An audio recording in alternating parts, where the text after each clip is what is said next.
Welcome, mentors and mentees. In this room, we sit with one of the more uncomfortable findings in modern leadership research. Investments in traditional leadership development are, Josh Bersin argues, often misguided, and often a waste of money. It is not that development itself doesn't matter. In a Deloitte study of 7,000 organizations, 89% of executives rated strengthening the leadership pipeline an urgent issue. Organizations are continuously promoting people into management. Those new leaders struggle with the transition.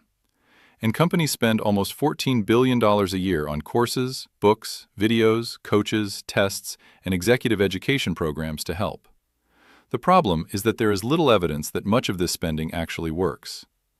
Barbara Kellerman of Harvard and other experts have pointed out again and again that the development market is filled with fads, slick behavioral models and engaging tools that do not move the needle. Digital leadership is the current hot topic. 90% of executives believe their companies are not becoming digital fast enough. 70% believe they lack the skills to lead the change, and so they buy more programs, feeding the fad cycle. This room offers a more grounded approach. Bersin and his colleagues at Deloitte surveyed and interviewed executives from more than 2,000 companies. They asked extensively about how leaders are developed, how companies are managed, how work is coordinated, and what the culture looks like. They mapped the data against dozens of financial and leadership metrics, and they found 5 things that the strongest pipelines and the strongest financial performers consistently shared. First, they focus intently on culture. They talk about it, they live by it, and they let it give people the freedom to lead in different but complementary ways. At GE, the culture historically centered on execution, simplicity, and innovation. Values reinforced in every division and whenever someone took on a leadership role. Second, they believe in matrix management and risk-taking, both highly predictive of long-term revenue per employee and gross profit margin.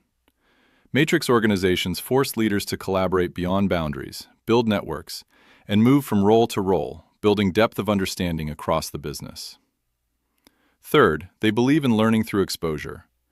Leaders are developed through interactions and relationships with colleagues, experts, and customers, and through work in new contexts.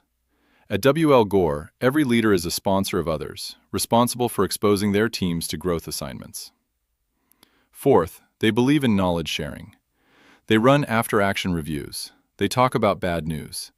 They model what Bersin calls a learning culture, inclusive, open, and unafraid of dissent. And there is a fifth element we will sit with carefully together in this room.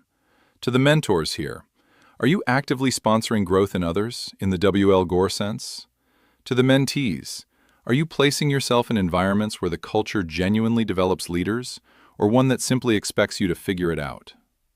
As we move into the chat, share which of the elements your organization does best, and which it would benefit most from strengthening.